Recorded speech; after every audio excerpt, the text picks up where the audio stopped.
Hi everyone, it's Jerry. I have a bit of an opening disaster to share with you. This is from the quarterfinals of the 2025 FIDE World Cup, played today, November 17th. On the white end, Nodirbek Yakubboev playing against Alexander Donchenko. This is game 1 of 2, classical time controls. In this position, we do not see knight c3. That would invite the Grünfeld defense if black wanted to play in that way with d5. After these exchanges in e4, there's a piece to take on c3. In this game, we have move 3, f3, considered an anti-Grünfeld. This is white's way to support e4 next. If black plays d5 in this position, the key difference, there is no piece to take on c3, and white will be working with an ideal pawn center, and all pieces will be present. In this game, black continues in a healthy way, no doubt, challenging white's duo. Space, d6, e4, bishop g7, where to go with the knight. Doesn't have access to its favorite square, and this game drifts towards the queen side. Now, once posted here, this raises a question, for me at least, about the queen knight. Where's this piece now going? Well, black's approach here is to immediately resolve this tension. Captures on d5, and this square on c4 opens up for the queen knight. Queen knight on c4 can easily be a top piece in the position. Now, rather than capture on d5, the computer here is drawn to knight h5 straight away. It says keep this tension and open up this queen h4 idea. Now, we eventually see knight h5, but only after the exchange on d5, and a couple a-pawn advances are in there. I'd like to highlight a line that is interesting, possible here for black, potentially, if the e-pawn is still present, if this tension is not released, in other words. So let me put on a few moves. Bishop e3, for starters, addresses this queen h4 check idea. In response, there is g3. Knight g3 is not a good idea. Bishop f is there, pinning the knight. It likes f5 in this position, and let's say the queen knight develops here. Check this line out. Highly strategic one that I am mapping out here with f4. Bishop captures knight. And from here, it says second best is e5, certainly a way to play. Locked position ahead. Light square bishop obstructed by many white pawns here. Interesting line. Possible with the e-pawn still around. If you're curious, at the very top it says knight d7 in this position. Maybe the knight wants to go here. Anyhow, in this game, the tension between these pawns immediately resolved. E takes d, c takes d.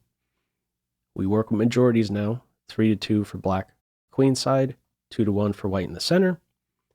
a6, let's stop expansion.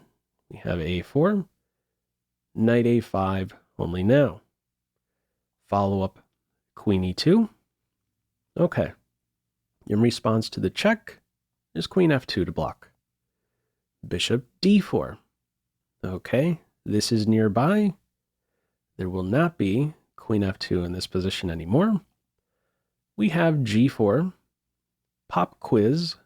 How would you respond here? Pause the video if you'd like. Okay, this is where black pretty much ends up misplaying it.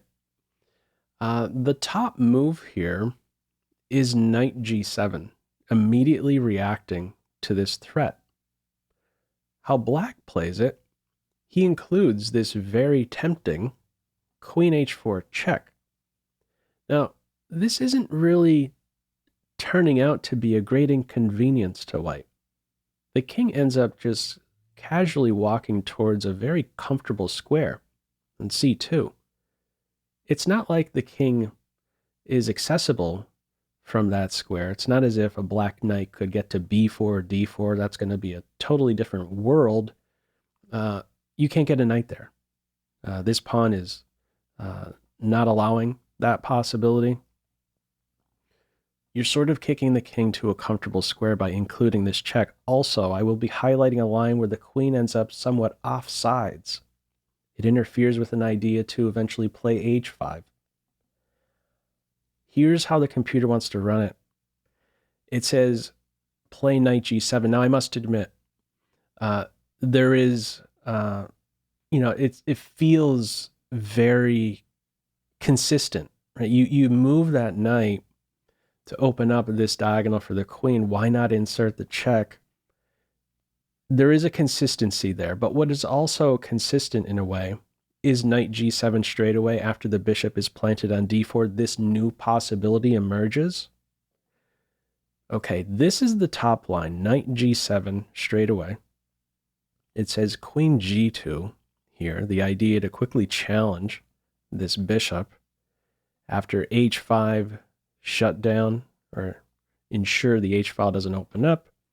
From here it says castles, challenge the bishop, continue to develop and work with this position here. Interesting imbalance, interesting structure. Evaluation reading about plus 0.3. Okay, not going to find many games with this exact position, if any at all. Okay, how it's playing out in this game. A check is first inserted here after g4, queen h4 check, king d1. Now the knight goes to f6.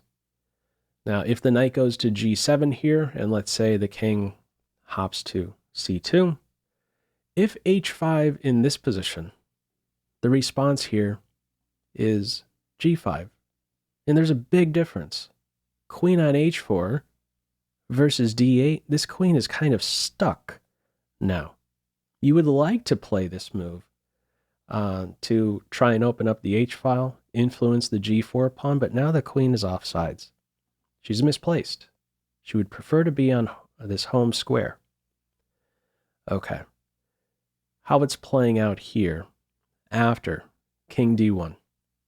Knight f6. White is for choice from here, a healthy advantage, and it is maintained throughout. Follow-up. King c2. Knight d7, bishop f4, attack, defense, attack of the bishop as well. Bishop e3, knight e5, easy enough to cover. Queen knight now develops, watching over f3, nearby jump on c4, possibly. Queen h4, bishop f4, h5 now. Note there is no g5 in this position. The bishop will hang at the top, move played in the game. Bishop g3, the queen here getting quite the workout. Goes to e7, g takes h, rook takes h, h4. Black's next move, if it was not already clear that black is in a extremely uncomfortable lost position, this next move leaves no doubt. We have here rook a7. What in the world is going on with rook a7? Black would like to play b5, but if you play in this way, there's a capture and you can't take back. There's a pin, rook unprotected. With rook a7, black is looking forward to b5 as a pawn sacrifice. After b5, the rook will be defended, and you could recapture at least, look for some activity on the queen side. Rather than this very awkward rook a7 move, what's happening if black tries something active? For instance, f5. If f5 is there, f4 is very strong. Now what?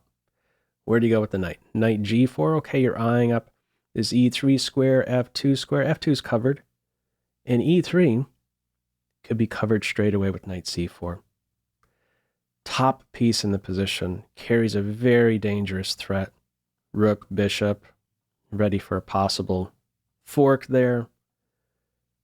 Big problems ahead here for black. Let's say b6 is covered. There's bishop h3. Next up, you're going to remove the knight and look forward to two fifth-rank pawns. You do not survive this. Lost position here for black. My point, trying something active like f5, no good. Also, if you try to complete queenside development here with knight d7, that's no good because there would be f4, and this knight is dead. I'd like to point out that rather than this last move by white h4, if you try f4 here, there's bishop g4. Okay, after h4, knight d7, f4 is now there. Bishop doesn't see that anymore. Knight is dead. Lost position. Okay, black in this position here, very awkward move. Rook a7, it remains a busted position. There's one good piece for black. This one here, but it's easily worked around. It's like, oh, okay, you have a bishop on d4, not really connected with anything else. From here, we have a5, b5, a takes b6 en passant, rook b7, and now the good bishop is exchanged for a knight. Reason being, white wants access to c4, top piece in the game. Puts up a fight over that b6 pawn. Can't collect it so easily. From here, rook takes h, rook takes rook, queen takes rook, knight takes bishop. Very forcing sequence here. Pawn takes, passed pawn now. Queen e3, rook takes b. Pop quiz, how would you respond here? Pause the video if you'd like. Okay, I like this next move. You could take the pawn, healthy, still winning. It's tempting to play in this way with the double attack there. There is queen d8 to hold things together, defend both pieces, but at the very top, the move in the game, b4. Now what? Pawn takes pawn, hangs the rook, and if rook takes pawn, now you would take on c5. And now there would be no defending these two pieces. No queen move that will defend those two squares. Okay, black's approach at this stage after b4 is knight d7, and now we look at two connected passed pawns. No hope here for black.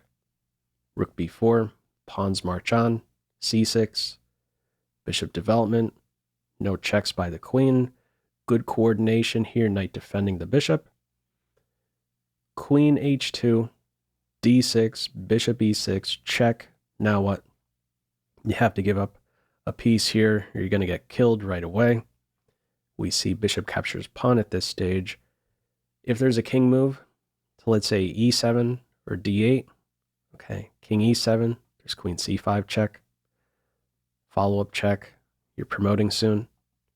If the king blockades the pawn, just goes to d8, there's also this check, you're promoting next. Okay, black's approach to this check, bishop captures pawn, pawn captures bishop, knight captures pawn. We're looking at a pawn versus bishop imbalance. No hope here for black. Everything is under control. Perfect knight here. Does a good job of defending the bishop, also pairing any thoughts black may have about some silly perpetual check down the line. From here, black tries to make a run for it. Will not run too far. Rook improvement. Knight defended, more pressure on the knight. Nice queen improvement. 2 pressure points here. Rook c7, another pop quiz. What is your move? Pause the video if you'd like. Okay, another top move. Rook captures g6. Now what? In the game, knight e6 is played. If pawn captures rook, the queen is going to clean house. Queen d8 check, rook falls with check, knight falls next. Okay. In this game, we have knight e6, queen d6 check.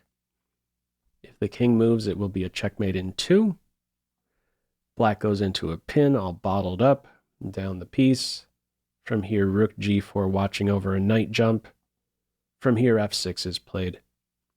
Now, if this knight jumped to one of these two, let me touch on each. Let's say it goes to f4. You could get rid of the knight straight away, and then unpin the bishop, also defend the bishop. And this next will set up knight d5, taking advantage of the pinned rook, and black doesn't have a good answer here. For instance, if you try to unpin the rook, you could play queen check first, and then knight d5. Big trouble here, mate and 2 threat. Try to save the rook. With rook e6, we have check and checkmate. And if the rook attacks the queen, we'll have a checkmate in 3. 1, 2, 3. Too good, this knight on d5. Finally, in this position right here, rather than unpinning the rook, if this queen inches over looking at this square, it's no problem. The knight still goes to d5. Got that covered, and you're crashing through. Okay. Anything else to touch on? If this knight goes to d4 in this position, rather than the move in the game, f6, if there's a check here, no problem. King steps up, and you just don't have a good answer to check, follow-up check here. For instance, let's say the queen moves here in this position, check, check, rook falls. This pawn is ready to fall next. Maybe the f7 pawn is ready to fall next. No hope here. Okay, how it's playing out in this one. After rook g4, we have f6, queen b8 check. If the king moves, we have checkmate. The rook blocks here, rook g8 check, king captures rook, and after move 44, queen captures rook check, black resigns. If the game continued, you're ready to lose this knight next, so you would have to go into a pin. Speaking of pins, you can now unpin your bishop, and good luck surviving this. You don't survive. Bishop enters, you're going to maybe lose the knight and or pawn. No hope here for black. So, again, a bit of an opening disaster. How tempting it is at this early stage right here after g4 to include queen h4 check. That was a big step in the wrong direction for black. Better, best, knight g7 in this position. Anyhow, your thoughts with this game. Feel free as usual to leave any feedback to this video in the comment section below. I hope you enjoyed it and maybe took a thing or two away. That's all for now. Take care.